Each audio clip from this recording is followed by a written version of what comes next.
Boa tarde. Hoje é um dia bonito, um dia de sol na maior parte do país, mas a gente sabe que tem uma família que tem tanto a ver com o nosso país que está triste hoje, né? A família do Oscar Niemeyer.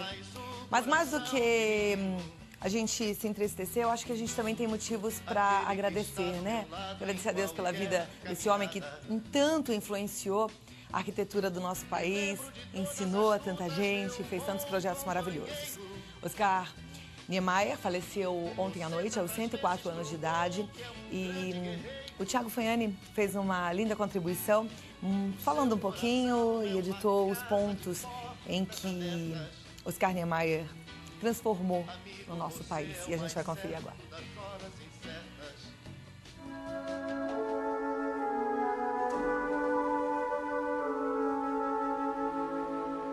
Oscar Niemeyer faleceu nesta última quarta-feira, às 21h55 no Rio de Janeiro. Ele passou por diversos problemas de saúde nos últimos anos e faleceu aos 104 anos de idade.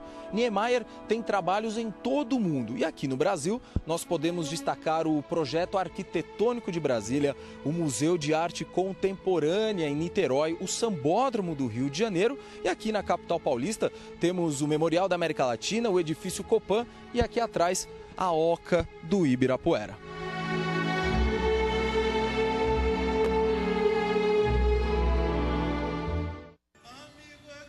Incrível, né? Um grande artista. E olha que vida, né, gente? E ele trabalhou até o final e ele foi transformando e fazendo coisas incríveis. É uma aula que mostra pra gente que não existe tempo para que você não produza mais. Ao contrário, o tempo todo, enquanto você está vivo, você pode ser um agente transformador de um mundo mais bonito, de uma sociedade melhor em todos os sentidos, na arquitetura, nas organizações sociais, no seu trabalho do dia a dia, na sua família. É possível, viu? E é possível mesmo a gente viver mais, como viveu Oscar Niemeyer. Um grande abraço para toda a família de Oscar Niemeyer, o nosso carinho e que o Espírito Santo de Deus possa confortar todos vocês. E olha, a gente começa falando sobre manter a forma, que não é fácil, a gente sabe, é preciso investir tempo na academia, nos alimentos ou em volta da sua casa fazendo aquela caminhada. Mas com uma alimentação certa e equilibrada você também consegue. Para te ajudar a escolher esses alimentos e, consequentemente, reduzir as medidas, eliminar a gordura abdominal, principalmente, que é aquela que incomoda, ficar com a silhueta mais sequinha, eu chamo a nutricionista Karina Boniatti. Tudo bem, Cláudia? Muito obrigada por ter vindo, viu? Obrigada você pelo convite. Olha que mesa gostosa. Deliciosa. Bom, perder essas gordurinhas abdominais todo mundo quer. Entrar no verão mesmo mais sequinha, né? E como é que a gente faz? Na realidade é sempre aquela luta constante. A gente busca o trabalho da academia, como você comentou, de uma alimentação constantemente adequada e a ajuda de alguns alimentos específicos que acabam trabalhando em favor dessa perda de gordura. Já tem alguns estudos mostrando especificamente na perda de gordura abdominal. Ótimo, então a gente vai aprender quais são esses alimentos e consumi-los com mais frequência, Exatamente, né? Isso aqui é importante, eles têm que fazer parte de uma alimentação equilibrada, saudável, porque não adianta eu comer só esse alimento. Ele não vai fazer um milagre, ele não trabalha sozinho, ele trabalha em conjunto com todo esse processo alimentar.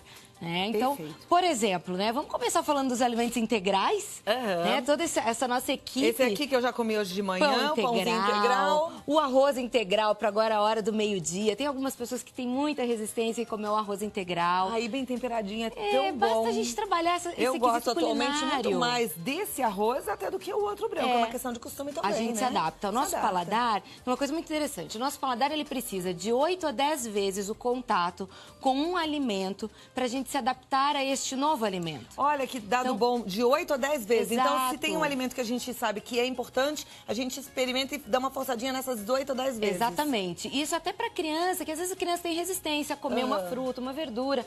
Quanto mais a gente trabalhar isso de formas diferentes e o nosso paladar ter o contato com o alimento, mais fácil é de ele se adaptar e a gente passar a gostar desse alimento. Então é possível mudar o paladar. Com certeza. Claro que no início... Você vê que a gente vai para outros países, aí os hábitos, de repente, são tão diferentes, as pessoas comem e gostam, mas é uma questão de hábito mesmo, hábito, né? é de se adaptar realmente, né? Joia. Então, todos os alimentos integrais, a gente tem aqui também a quinoa, que é um grão que está sendo cada vez mais consumido. Me dá uma informação, Karina, aliás, para todos os telespectadores.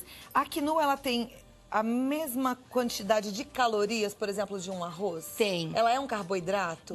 Ela é um carboidrato, só que com uma vantagem ainda. Ela também tem um grande percentual de proteína. Ah, então é um carboidrato que tem proteína. Isso. É interessante, eu posso substituir o arroz de vez em quando pela quinoa? Pode.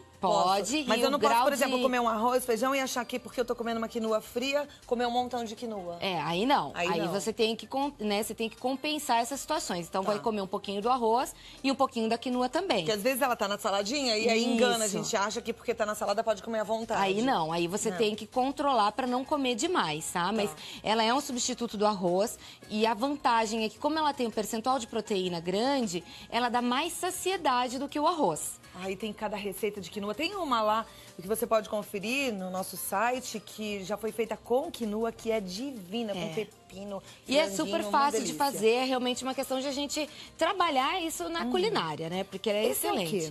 A aveia em flocos finos, que então a gente pode trabalhar aí no café da manhã, colocando, enriquecendo de fibras a nossa alimentação.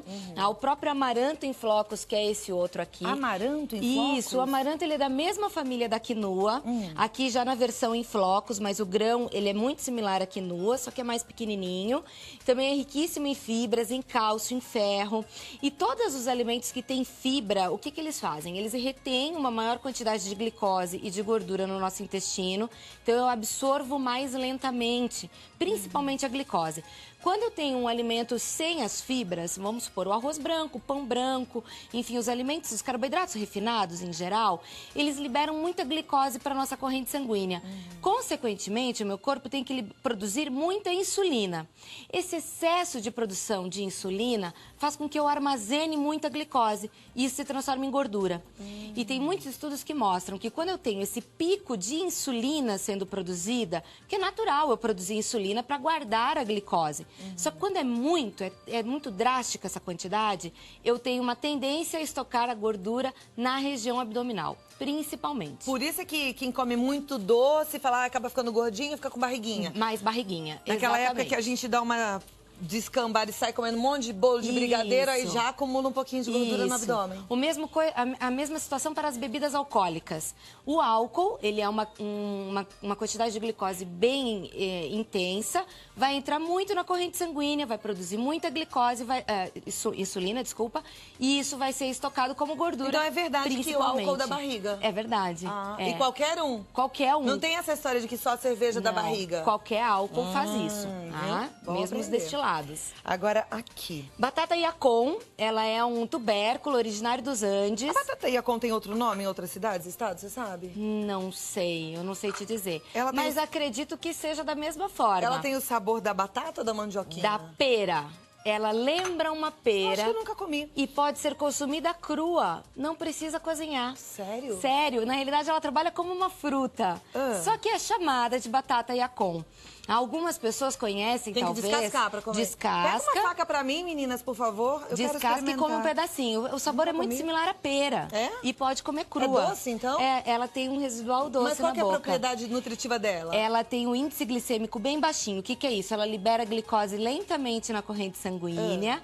E para aquelas pessoas que, por exemplo, têm o diabetes, ela tem uma substância que trabalha como se fosse a insulina. Trabalha similar à insulina. Então, controla melhor a glicemia, a glicose que está lá na minha corrente sanguínea, sem fazer o meu corpo produzir a insulina. Mas é um carboidrato como a batata? É um carboidrato como a batata, mas que é melhor porque vai absorver menos glicose do que quando eu como uma batata. Tem muitas calorias? Mesma coisa, em questão de caloria. Mas, por exemplo, tem a você falou que ela tem um coisa. gostinho de pera. Ela tem a mesma caloria que uma fruta mesmo ou não? De uma fruta, exatamente. E ela tem bastante fibra? Tem muita fibra, que é isso que faz com que ela tenha até mesmo na aparência o índice glicêmico baixo. Essa faca aqui pra descascar essa... Ela tá um pouquinho sem fio, né?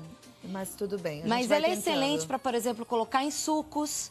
Então a pessoa pode consumir quanto dela? 2 rodelas por dia, tá? Então se a gente fosse quantificar, deixa eu pegar aqui para para mostrar pro pessoal, uma quantidade que chegasse a essa espessura. Tantinho aqui. Um tantinho, isso. Não pode ser demais, tá? Porque como ela tem essa propriedade de baixar a glicemia, de controlar a glicemia, você pode ter uma hipoglicemia se exagerar.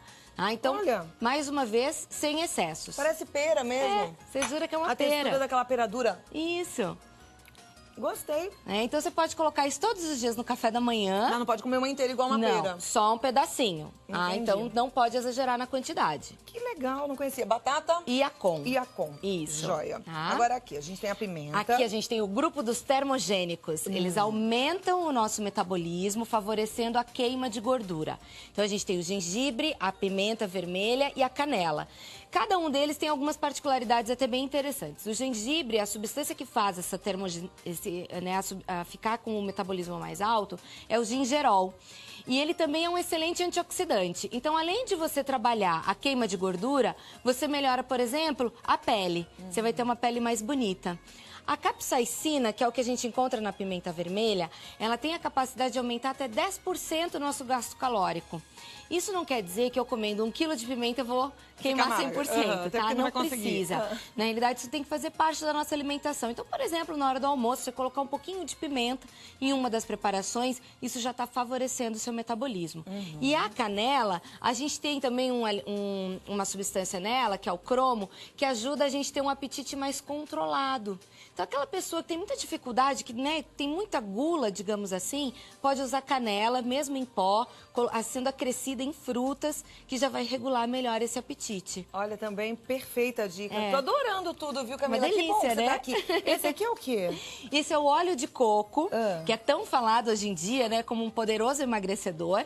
Na realidade, ele ajuda, ele fazendo parte da alimentação equilibrada, ele vai colaborar, porque ele também é um termogênico. Então, assim, uma quantidade de 1 a 2 colheres de sopa ao dia é suficiente. Eu não posso esquecer que é gordura e tem a mesma caloria de qualquer gordura. Então, por isso eu não posso comer demais. Eu tenho que controlar essa quantidade. Agora, ele funciona frio ou quente? Tanto faz. Então, eu posso usá-lo na comida? Pode preparar usar na comida. Alimento. Exatamente, não tem problema, tá? Mas é bom? É excelente. E eu só tenho que cuidar porque o sabor residual fica de coco. Então, se você vai preparar um arroz... Fica um pouquinho, mas você sabe que às vezes eu preparo e fica gostosinho, se você dá uma quebradinha. Se você não colocar demais, ele não vai ficar sobressalente. Senão ele acaba combinando mais com as frutas. Tá, joia. Tá? Aqui a gente tem um chá. O chá verde, que também é um excelente termogênico. Só lembrando que as pessoas que têm hipertensão não podem consumir, porque ele aumenta demais a pressão arterial. Então, o ideal é trabalhar os outros alimentos, mas ele é um excelente termogênico, ajudando todo esse metabolismo a funcionar melhor. Ótimo. Tá? E aqui as frutas vermelhas? As frutas vermelhas, ricas em antocianinas, que é um nutriente extremamente antioxidante que trabalha principalmente o processo inflamatório. Quando eu tenho gordura demais no meu corpo, eu tenho um processo inflamatório instalado. E então, as antocianinas, elas vão ajudar exatamente reduzindo esse teor de inflamação, favorecendo o emagrecimento. Ótimo. Gosto de tudo isso, tá fácil pra mim. Agora é o brócolis. Os verdes, em geral, a gente tem, principalmente nos verdes escuros, glicosinolatos, que é uma substância que ajuda a eliminar toxinas do meu organismo. Toda vez que eu tô querendo emagrecer, eu preciso favorecer essas reações metabólicas. E no caso dos glicosinolatos, eles limpam o meu corpo, favorecendo essa perda. Sem contar que eles têm um percentual de calorias muito baixo, então, naturalmente, eles vão trazer menos calorias, né? O residual de glicose vai ser bem menor no meu organismo. Então, bastante verde, Isso. frutas vermelhas, chá verde. Vamos colocar um pouquinho de pimenta nessa refeição. Fazer aí o uso do óleo de coco. Tá fácil, hein? E aqui a batata Iacom, que eu já fiquei fã, gostei. É uma maravilha. É deliciosa mesmo. E olha, o contato da Karina Boniati, que é nutricionista, é o www.colheradagourmet.com.br. colheradagourmet.com.br. O telefone é 0 operadora 11 98 540 985-40-1201. 985-40-1201. Você cozinha também, Karina? Também. Você falou colherada gourmet? Exatamente. No Então Colherada Gourmet você vai ver alguns cursos que a gente faz, que são bem gostosos, aliando a gastronomia e a nutrição. Então você tá convocada a ir cozinhar comigo e ensinar a gente a cozinhar com saúde. É isso tá bom? mesmo. Tá bom, pode Obrigada. deixar que eu volto sim.